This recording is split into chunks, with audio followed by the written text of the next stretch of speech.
Halo kawan pajak, kembali lagi di podcast 327 dalam edisi Ngopi, Ngobrol Pajak Terkini bersama dengan saya Sofia Rap, salah satu pelaksana di Seksi Pelayanan KPP Pratama Curup dan rekan narasumber saya.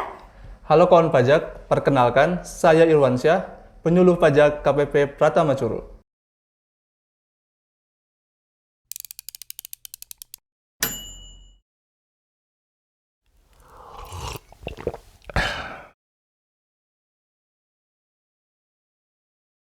Oke Kak Irwansyah, hari ini kita akan membahas topik apa nih Kak yang akan diangkat? Oke, pada edisi Ngopi kali ini ya Sof ya, kita akan membahas yang namanya SPT tahunan badan. Oke, apa aja sih Kak yang akan dibahas?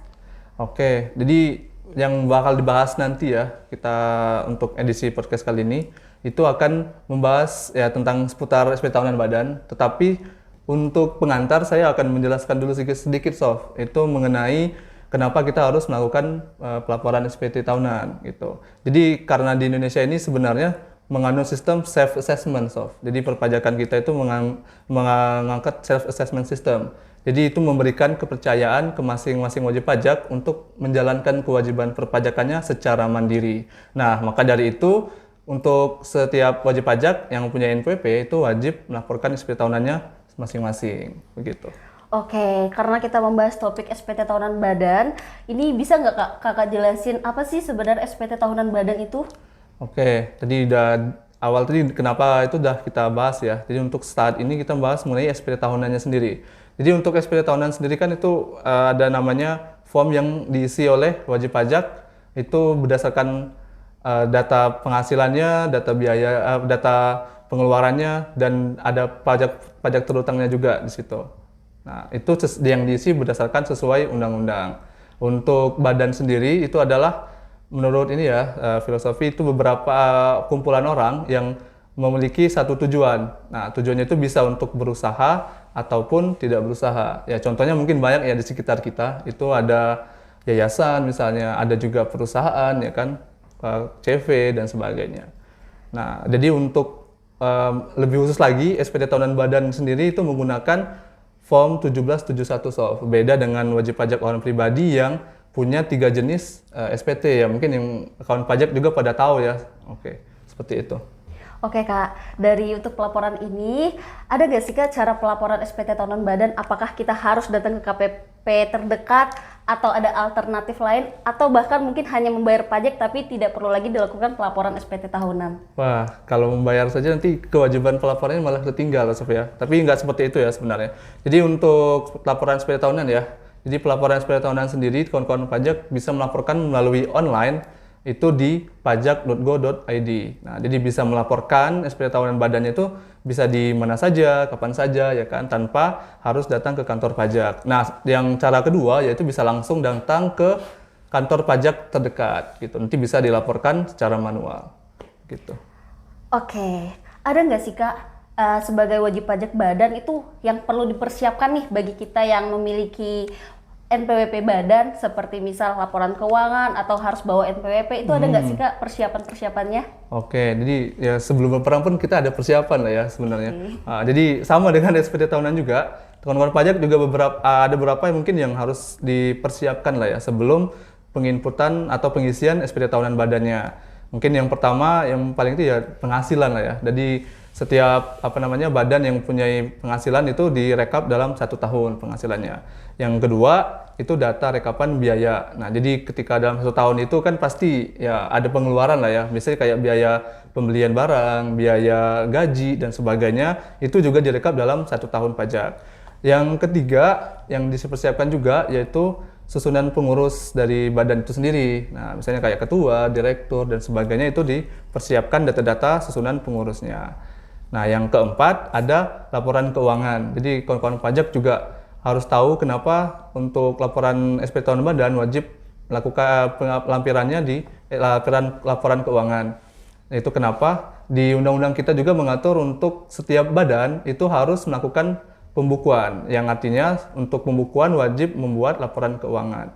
Sehingga memang tadi Sob, untuk badan sendiri memang harus membuat laporan keuangan nanti ya. Oke, dan yang terakhir yaitu pembayaran pajaknya. Jadi pembayaran pajak sendiri itu bisa pembayaran pajak yang disetor sendiri ataupun yang dipotong oleh pihak lain. Nah, kalau untuk yang pembayaran sendiri itu biasanya ya contohnya ya PPh badannya ya yang setiap tahun yang bakal disetorkan oleh wajib pajak gitu. Oke, untuk tarif pembayaran pajak itu ada nggak sih Kak ketentuannya dari Undang-Undang siap. Perpajakan? Jadi setelah kita tadi ini ya ada laporan keuangan tadi, untuk pembayaran pajaknya sendiri Sof, itu di undang-undang kita menerapkan tarif saat ini untuk tahun pajak 2022 itu sebesar 22%. Itu dalam 1 tahun. Nah, juga di Undang-Undang Pajak Penghasilan itu diberikan fasilitas Sof di pasal 31E untuk mendapatkan fasilitas tarif 50% lebih rendah dari tarif normal, yaitu berarti tarif efektifnya untuk suatu badan itu ya, itu 11%. Nah, dari pasal 31E juga dipersyaratkan untuk omset atau peredaran usaha di bawah 50 miliar. Jadi untuk kawan pajak yang mempunyai badan, untuk omsetnya yang di bawah 50 M boleh memanfaatkan fasilitas 50% lebih rendah itu. Nah, jadi untuk pengaliannya sendiri Sof, itu dari nilai laba rugi. Jadi neraca di laba rugi. Jadi ketika di laba rugi itu nanti ada keuntungan, nah itulah yang menjadi dasar pengenaan pajaknya. Jadi misalnya dasar pengenaan pajaknya adalah 10 juta, nanti dikalikan tarif PPh-nya tadi yaitu 11% ketika dia omsetnya di bawah 50 miliar atau kalau omsetnya di atas 50 miliar itu menggunakan tarif 22%. Begitu. Oke, tadi Kakak ada menyinggung laporan keuangan. Mungkin kawan-kawan pajak masih bingung kali ya, laporan keuangan itu apa? Boleh Kakak jelaskan secara singkat itu? Iya, banyak sih. Sebenarnya laporan keuangan sih sebenarnya luas ya. Mungkin kawan pajak masih bingung berapa terhadap laporan keuangan itu seperti apa sebenarnya, gambarannya ya. Oke, mungkin saya coba jelaskan sedikit lah ya untuk laporan keuangan. Sebenarnya kalau laporan keuangan itu ya pencatatan transaksi sih sebenarnya di dalam suatu tahun periode. Misalnya di tahun 2022 misalnya gitu. Jadi ada cut off-nya gitu. Dan kalau bagian-bagian laporan keuangan itu sebenarnya banyak. Tapi kalau di dalam undang-undang perpajakan itu diatur mewajibkan cuma 2 aja Sof. Jadi yang wajib dilampirkan nanti itu neraca sama laba rugi. Jadi untuk neraca yaitu ya atas neraca itu di laporan posisi keuangan per tahun periode, per akhir periode gitu. Jadi untuk neraca itu mesti agak ancur ya. Jadi kita coba kasih agak penjelasan lebih ini lagi. Kalau neraca sebenarnya ada 3 elemen yang melekat di situ. Yang pertama ada aset, yang kedua ada hutang atau kewajiban, yang ketiga adalah modal. Nah, jadi untuk ketiga aset tadi itu harus berimbang, Sof. Jadi rumusnya adalah aset, jadi aset sama dengan kewajiban ditambah modal, dan kedua sisi tadi harus seimbang. Mungkin kita nggak contohin aja Sof ya, biar kawan pajak juga sedikit mengerti untuk boleh, misalnya dalam suatu badan itu dia baru berdiri tahun 2022. Nah, jadi pendiri ini menyetorkan modal itu sebesar 100 juta misalnya. Dalam 100 juta itu si pemilik badan ini membelanjakan lah intinya ya, atau menyisihkan untuk misalnya membeli tanah bangunan 50 juta. Terus membeli kendaraan 30 juta dan sisanya dia simpan dalam bentuk kas 20 juta. Nah, kalau dari kita masukkan ke dalam neraca, kalau secara generalnya ya, itu berarti dalam aset itu ada 100 juta di mana kas 20 juta, kendaraan 30 juta dan tanah bangunan 50 juta. Sedangkan di sisi sebelah kanan biar berimbang tadi ya. Kalau di hutang tadi nggak ada ya dia. Jadi tadi si badan tadi nggak berhutang, jadi untuk kewajiban tidak ada. Terus kalau modal dia 100 juta sebagai akun penyertaan modal. Jadi berimbang 100 juta dan 100 juta. Oke, itu untuk neraca. Terus untuk laba rugi, ya kalau laba rugi tinggal kita masukkan seluruh penghasilan dalam 1 tahun itu dikurangi dengan biaya-biaya yang telah kita keluarkan dalam setahun juga. Misalnya biaya pembelian, biaya administrasi, ya kan, biaya gaji dan sebagainya. Itu akan mendapatkan laba rugi dalam 1 tahun. Misalnya kalau dalam dia laba tadi terjadi keuntungan, nah itu akan menjadi tadi yang sesuai dengan pajak PPh badan tadi itu menjadi dasar pengenaan pajaknya dan harus disetorkan oleh wajib pajak sebelum menyampaikan SPT tahunan badan Sof gitu. Oke, Mungkin ini ada penjelasan singkatnya ya kawan pajak terkait dengan laporan keuangan. Mungkin bagi kawan-kawan pajak yang masih bingung itu Iya. bisa menanyakan langsung ke kantor pajak terdekat atau bisa langsung komentar Komen di di bawah. video podcast kita kali ini. Oke Kak, tadi udah Kakak jelasin nih semua persiapan-persiapannya dari data-data yang harus disiapkan dari kita yang memiliki badan sendiri. Itu ada nggak sih Kak tips dan trik bagaimana sih cara melaporkan SPT tahunan yang baik, benar, dan sampai lengkap gitu? Waduh. Jadi nggak ada yang salah lagi. Oke, panjang banget itu ya. Pokoknya gini sih ya, memang harus SPT itu harus benar ya kan, ya lengkap gitu, harus valid juga gitu. Maka setelah persiapan tadi ya mungkin sedikit ya kalau dari kita ya tips lah ya untuk pengisian SPT yang baik dan benar. Kalau biasanya untuk pengisian SPT itu dilakukan dari pengisian yang paling belakang dulu Sof. Jadi biar nanti kedepannya ya. tinggal mengikutin. Nah kita coba langsung jelasin sedikit. Jadi untuk yang langkah pertama biasanya kita langsung mengisi transkrip elemen-elemen laporan keuangan. Nah jadi kan kita tadi udah siapin nih laporan keuangan, neraca sama laba rugi. Nah dari dua laporan keuangan tadi itu kita input di bagian transkrip elemen-elemen laporan keuangan. Misalnya tadi dalam itu contoh tadi ya, itu kas 20 juta. Nah, kita input tuh di transkrip elemen-elemen laporan keuangan 20 juta dan sampai ke biaya-biayanya. Nanti di situ diinput berdasarkan laporan keuangan yang telah dibuat oleh pihak badan tadi.